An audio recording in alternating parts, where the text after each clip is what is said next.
This is Chef Ed Harris, and today I am showing you how to make a vegan pot sticker.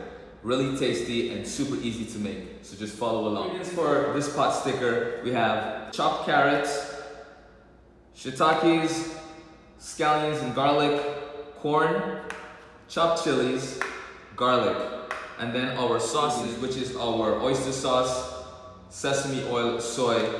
For our garnishes, we have cilantro and we have green scallions. So I have my pan getting hot with about 2 tablespoons of oil. And to the oil, I'm going to add my garlic, my ginger, and my chilies. Mushrooms. Add my carrots and my corn. So now that I have all my aromatics and my vegetables cooked to where I want it, I'm going to add my liquid ingredients, which is my sesame oil, soy sauce, and oyster sauce.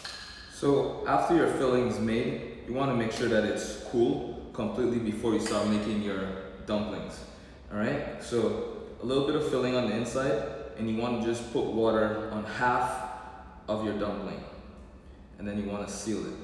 There are a few ways you can do this, but the easiest and simplest way is just to make a half moon, like that. Real simple, real quick, real easy, right? Right into this, we're gonna add our pot stickers.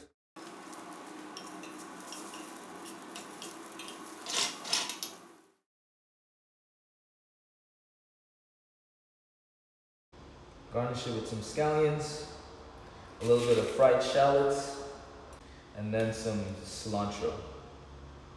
And this is our vegan pot sticker from the Veganish cookbook.